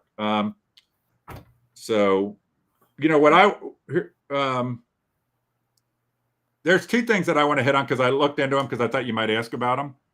Yeah. One is the Ken Geis on Tiffs and Jeds was frequently accused of, he was always screwing the school, screwing somebody. Oh yeah. The reality is that Tiffs and Jeds by definition are moving money that otherwise would go to other purposes to go into the township. Okay, it's reallocating the property taxes. A lot of times it actually is the entities, depending on the structure, I want to get into the details, okay?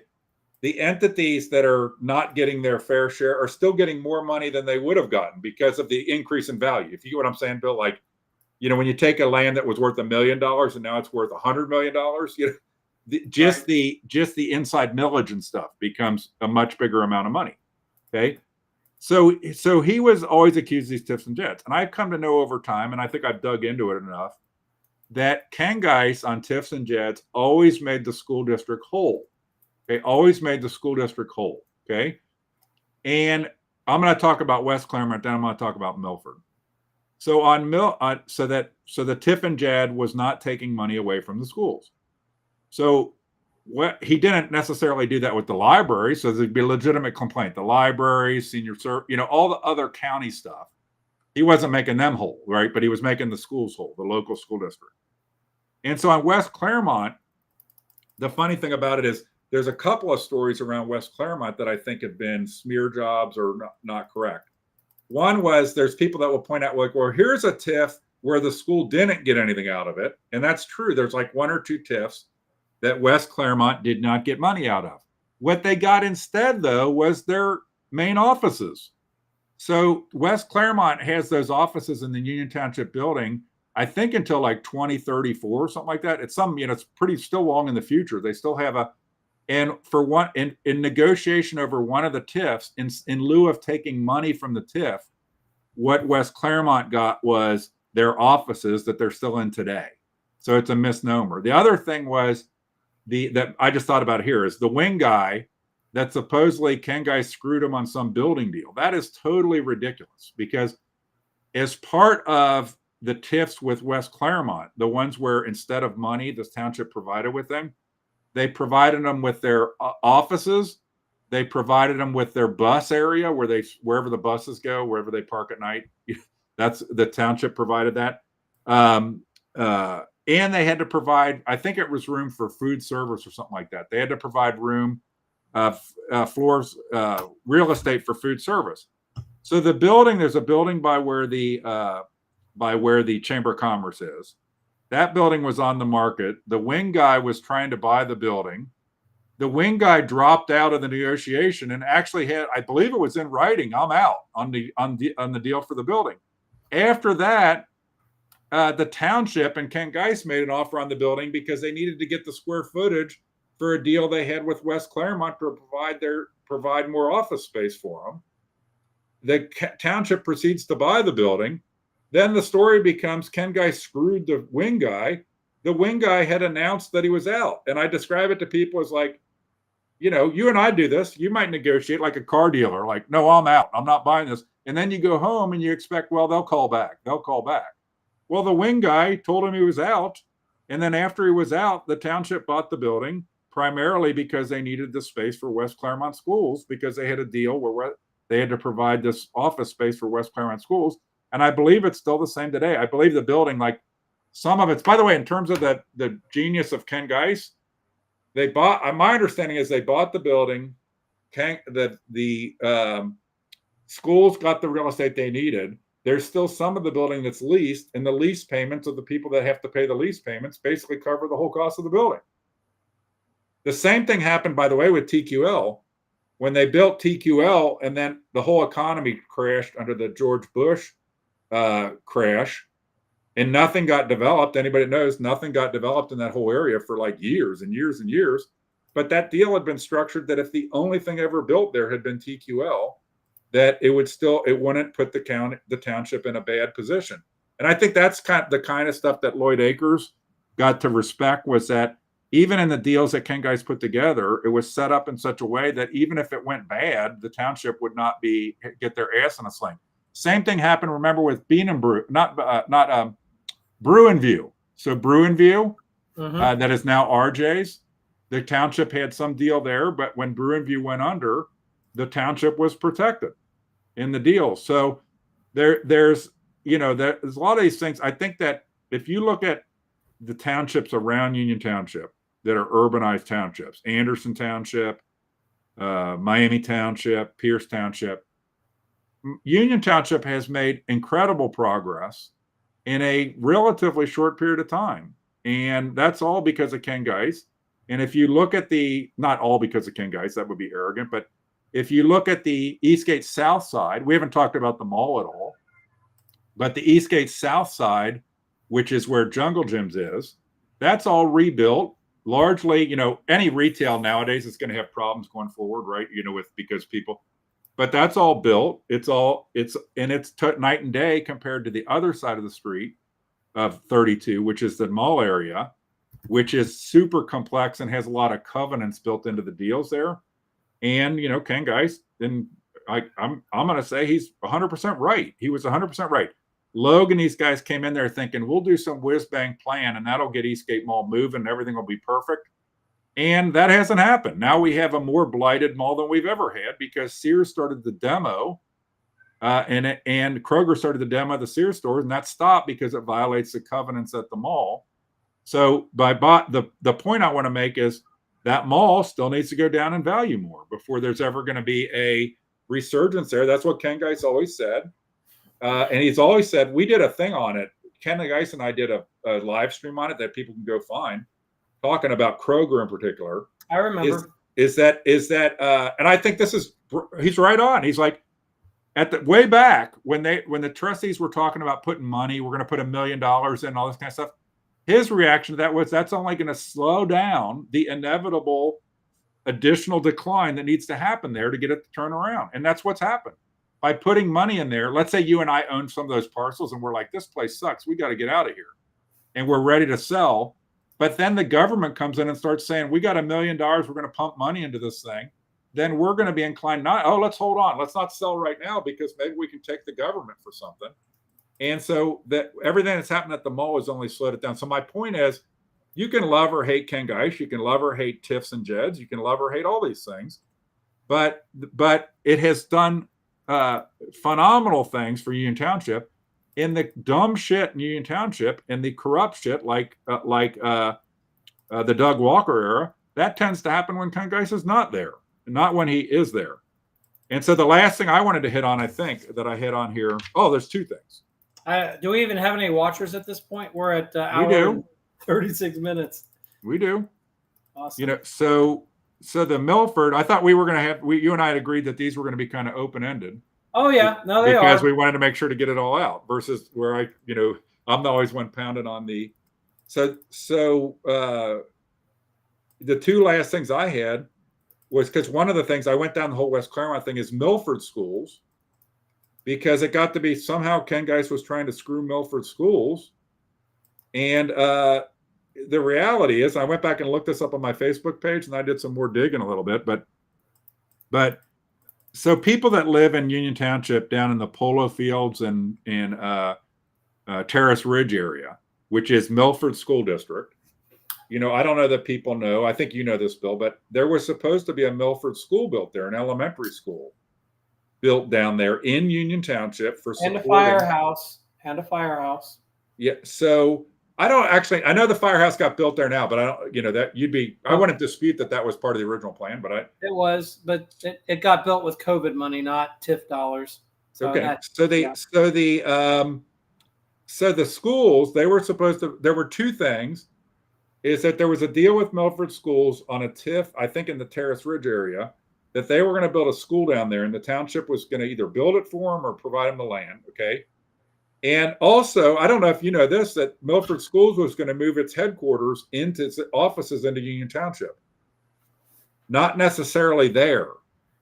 So when I dug into it, the deal, Milford backed out of the deal. They backed out of the deal both for the schools and for the school and for the moving their administrative offices into whatever kind of crap. Right. Now, just to clarify what was going on in Milford at the time is the current superintendent at the time ran the district into crazy fiscal emergency. So yes, they pulled out, but they pulled out because the superintendent at the time completely hosed the school district. So I think though I think the plan was the school was one thing, the elementary school for down that area. And think of how great, if you live down in that area, it would be to have an elementary school down there. So the other thing though was their offices, which was going to be a separate building. And my understanding is they were basically going to build a mini version of the Union Township Civic Center, potentially down off of Round Bottom Road. And it was going to have a gymnasium, and it was going to be the office space for Milford schools. Plus, it would also have some other amenities like a mini township center down there on that side of the township. And then it would be the same kind of deal that West Claremont gets in the township building here, or in the main part of the township. Well, that all went south for whatever reason. Milford schools didn't do either of the two things that they said they were going to do, that they had a contract to do. And then I know that Ken Geis thought that there was no obligation on the part of Union Township at that point. They backed out of their deal. And I think he would have probably gone down that path of, we don't have any obligation. You backed out of the contract. But the trustees at the time didn't want to have any friction with Milford, who was threatening they could sue him or something over this. So right now, and that's what I went and looked up, Milford gets $1.8 million a year, every year from Union Township through 2033 on that TIF. The TIF money was supposed to be for, building the school, that kind of stuff, build it in this office thing for them. And that never happened. So that's another example of the trying to make good on the schools. And by that way, that one, you would think that back in the day when that was going on, as I recalled it, made it sound like the schools were trying to rip off that Union Township was trying to rip off Milford. Well, what had happened is that that Nancy House at the time had threatened to take the township to court because the township wasn't paying that $1 million and hadn't paid that $1 million for many, many years. So, and then they were never supposed to pay the $1 million. So then why'd they start paying it if they were because because what they were supposed to do was build a school for them, right? And build an office for them. And then when the money was supposed to my understanding, the money was supposed to be for paying for those things. Then the school district backed out. Hold on, let me finish. And then the school district then said, okay, since we backed out, you still owe us the money. Then you should give us the money directly. Right. Versus use it to build a school and use it to build this. And then ultimately the township did that, and they get Milford Schools is getting $1.8 million a year from Union Township from whenever it started. It started like a couple, 3 years ago into to 20. I wrote down the date here. Yeah, but Chris, it's 2033. 8 years later. So if you have a contract and the contract falls through and nobody builds a school, then why did the township assume, we'll just go ahead and keep the money even though we're not spending it on anything for the school district? Shouldn't they have, they could have given it to the school, but no, they didn't do that. Did they spend it on the people that pay into that? I'd have to go. You can go back and read my Facebook. No. Did they ever spend it on a firehouse for the people in Polo Fields and Terrace Ridge? No. Did they take TIF money and improve infrastructure over there? No, because the roads kind of suck in Polo Fields. It's a county road. And I'm talking about back in, not Beechwood, because Beechwood did get repaved. I'm talking about back in Polo Fields. The subdivision roads are terrible. Like right in front of my house, it's like caving in. The road is caving in some.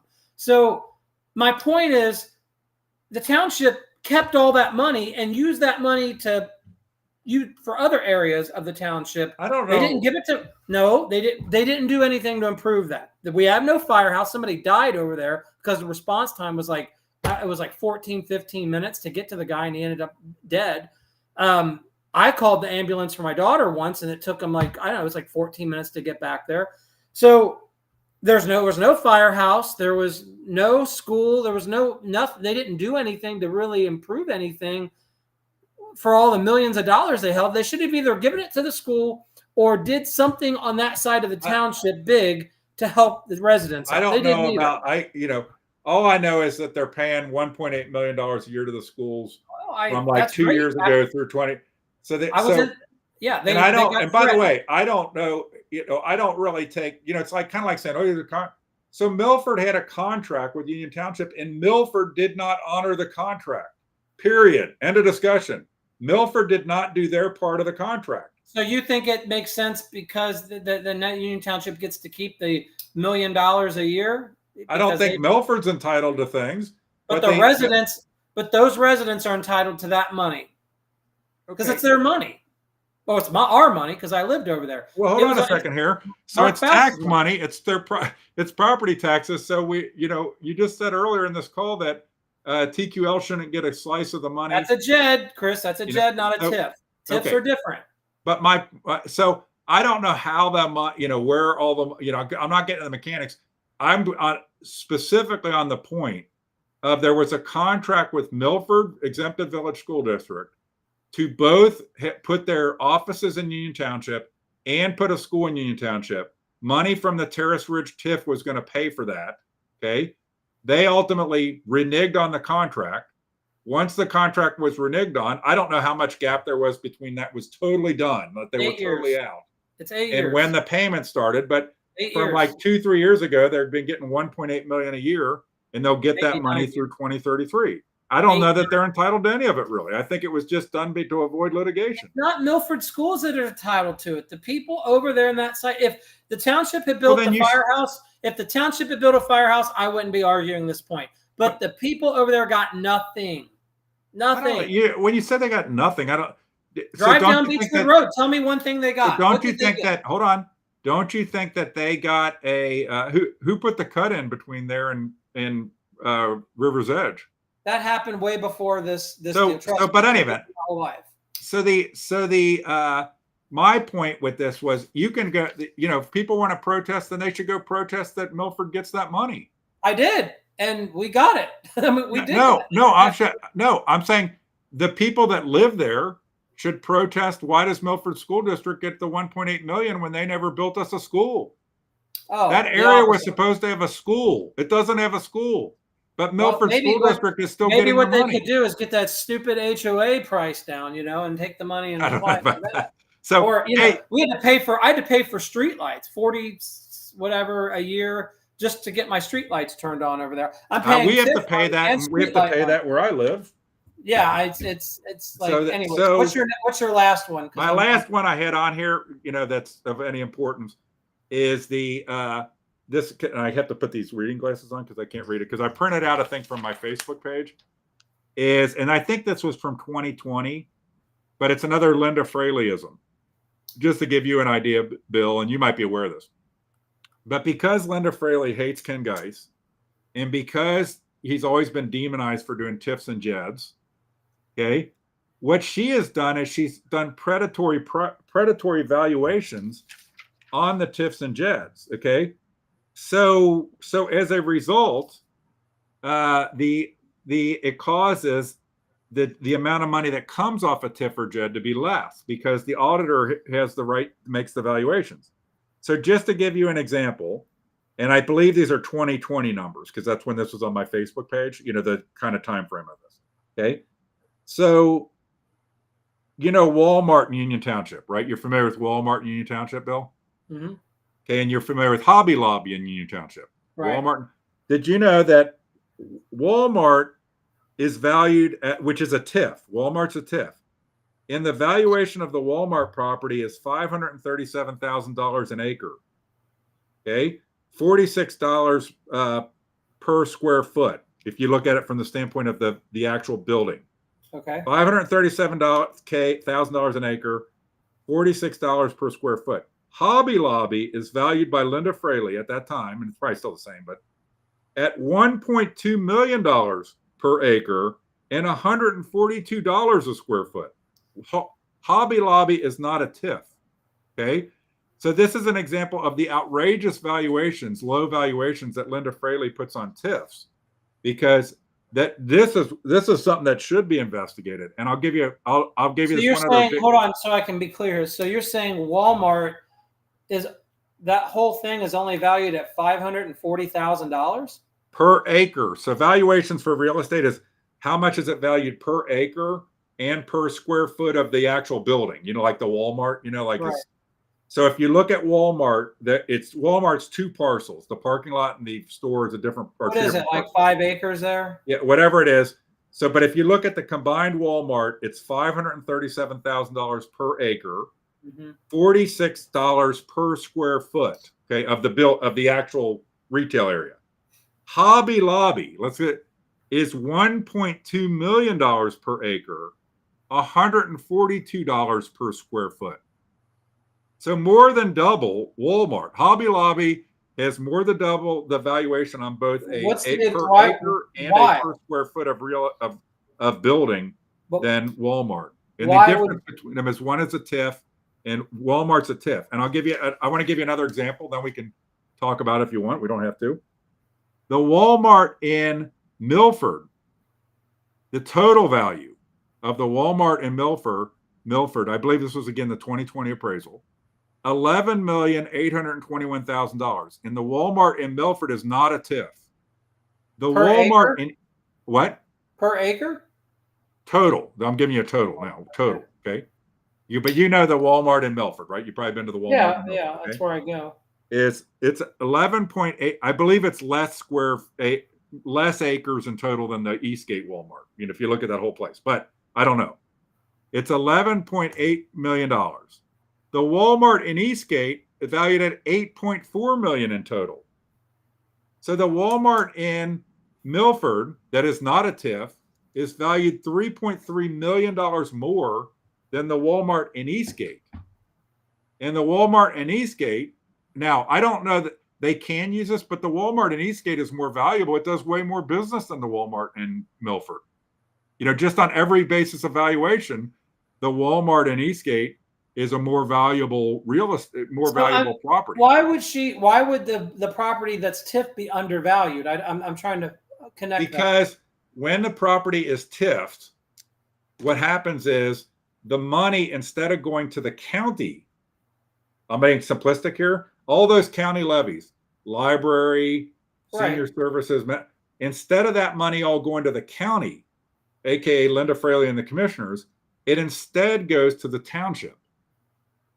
So what you're saying is she's intentionally keeping the absolutely value she is. And if you go look at the TQL building, it's radically undervalued compared to what it should be, because what that then does is mean the money that's now coming to the township is a lot less because she values the property. And one time I asked, I don't know if I asked Ken Geis this, but I asked somebody about this. I won't attribute this to Ken Geis. Why wouldn't you then go protest it, right? Go protest it. The township should go protest these to the Board of Revision, that these valuations. And the answer I kind of got, I can't remember actually who said this, is it's kind of hard to go do that. When you've recruited these businesses in, now you're going to get in an adversarial relationship with them and take the Walmart to the Board of Revision that their property should be valued $3.3 million more. It tends to send a bad chill through so that's been a reason, I think, why not to do that. But you can go through it. I did a comparison there on two properties, and I only got these because they were on my Facebook. I had done it before. Is this predatory valuing of TIFs, because there's an animosity that has existed. And I hope someday you can see that Linda Fraley, I believe you would say at this point, Linda Fraley has narratives that will pull the wool over people's eyes. And when you start opening your eyes, you realize, what's actually going on here.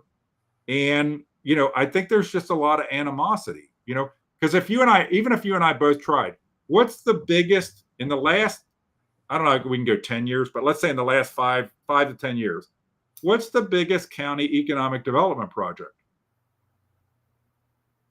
What would you say? Well, if I said, what's the economic development completed project? Or in progress?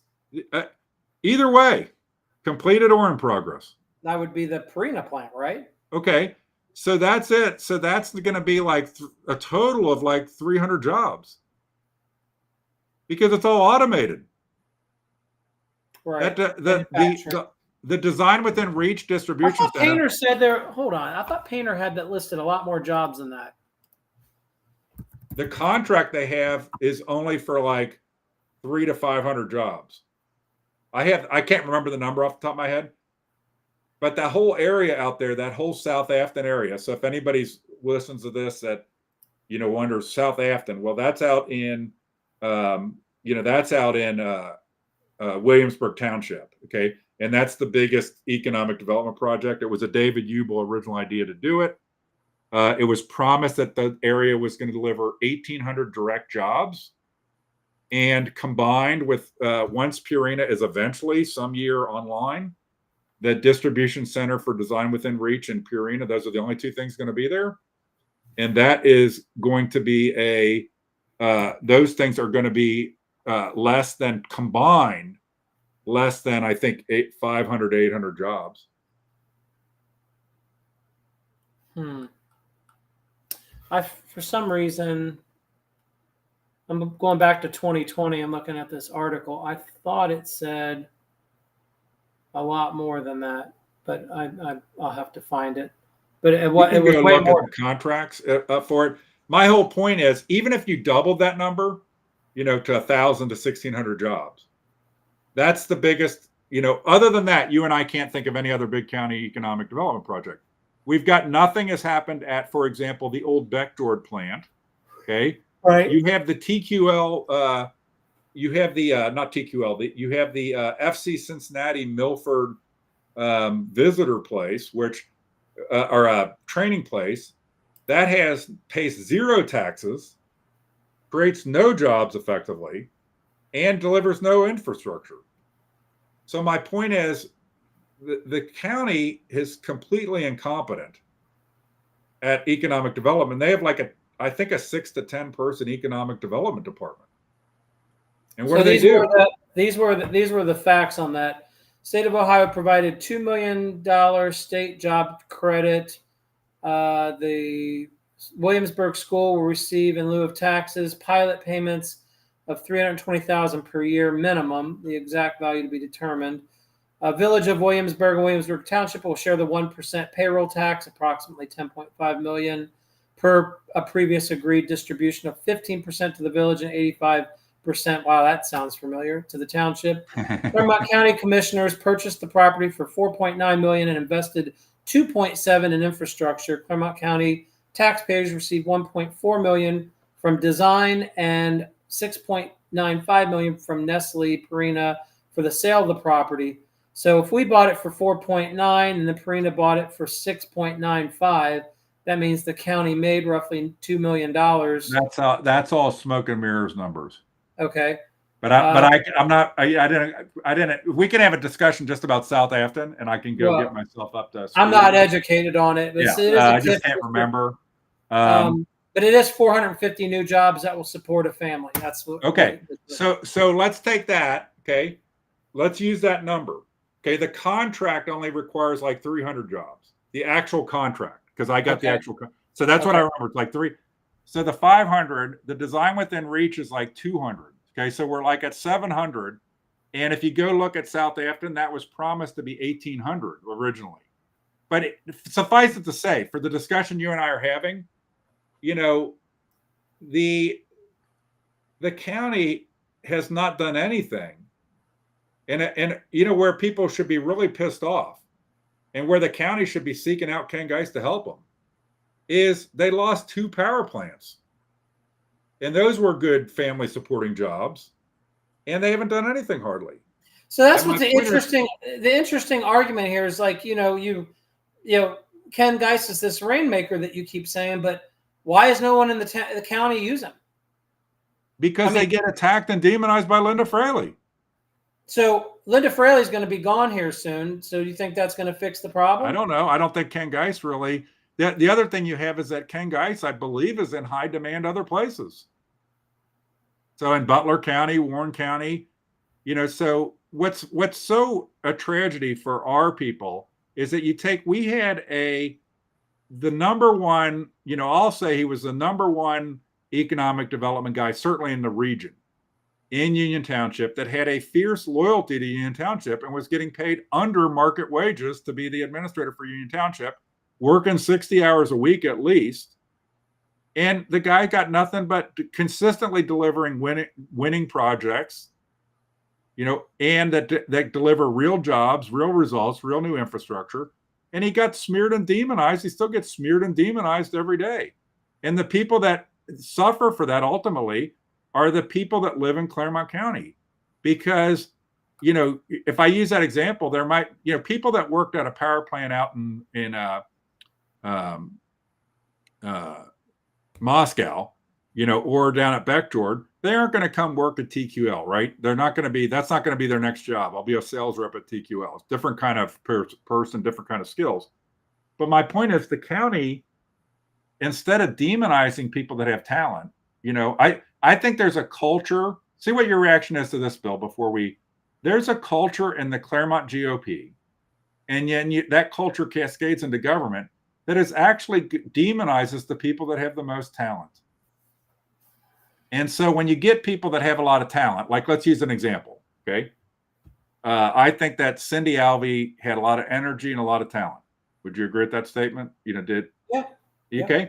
And what happened to her? She quits the party and doesn't run again because it's just too freaking hard. These people don't want talent. They don't want people that, You know, like your event you did at the Starlight Drive-In, or my event, the Car Cruise-In, that kind of stuff, they don't want that because it makes them look bad because other people are actually doing stuff. That's it. It's so embarrassing to have an event with 1,000 people and nobody from the county political infrastructure other than Adam Bird showing up. I mean, we had people from all over the state coming and nobody came because of what you just said. It's, I think, one, I've developed a name because I work with you now on these podcasts, but, you know, which is ignorant because, you know, you and I both agree that we don't agree on everything. Tonight is we haven't agreed on this call on everything. Correct. Yeah. But it is ignorant to exclude. It's why I could never get you removed off Union Township Central Committee. The people that voted for you would constantly say, I don't like Chris, but Chris does a great job. See, they were able to distinguish, the meetings were organized, they were prepared, right. As much as I disliked you at the time and wanted you to be removed, I couldn't argue the fact that the meetings were organized. We had notes, the meeting minutes, we had everything was it's way different than what we see in the county. So right. I think the people of Union Township on the Central Committee saw that, because if we were just voting on things that you've done, they probably would have removed you. I mean, but everybody seemed to like the job you were doing. That's why you never got removed in the several attempts. This is one of our other topics, me getting removed. But yeah. But I think, if we're wrapping up here, I think that the reason why Ken Geis, whether you love him or hate him or whatever, gets demonized is because he is pretty much about merit and delivery of accomplishments. And the culture that we have politically, from Linda Fraley to all these people that are in the insider clique crony system, is not a culture of merit. And it's not a culture of accomplishments. And people that have a lot of merit and people that can deliver a lot of accomplishments, they don't like those people, because the only thing that could happen is that they make the crony culture look bad. Right. And so I think you and I could do that. You and I could separate out, at the time that when we do the topic on me getting impeached, but at the time, I agree with you that a very common feedback for me is, I hate the way you say things. I hate the way you put online. I hate all this. But the two things I always get back is, but you're all the time, you're 95% true, correct, and that you're organized. And so I come from a merit. So I've always liked, as I got to know him, I always liked Ken Geis, because he was, to me, is about merit and he delivers on things. And I can't point to a single person. I mean, that would be a question for you, Bill. Let's try to figure somebody out in the county government that has a vision and then delivers on it. And I think that's missing. That is all. We have a bunch of people in county government that don't have that great a skill, so they end up being. I know you don't like her, but I think Jeannie Zermley does a great job. I mean, and the reason I know that is because I owned rentals and I paid a lot of tax bills in this county, so I had a lot more experience dealing with the treasurer's office than the occasional bill. But it was very helpful when I was able to go and send my payments online. So okay? And escrow payments. They have their own escrow program for people that pay out of pocket out of taxes, rather than using the bank. For example, I had a property that the bank requires you they get to hold all this money, and I'm like, no, I don't want you holding this money. I can create an escrow program. Okay. So Jeannie Zermley, okay, but she's not in a position. Let's say I gave you that. Okay. She's not in a position that's deliver jobs, deliver development. That's a more administrative position. Okay? Oh, I see what you're saying. You're talking about in that area.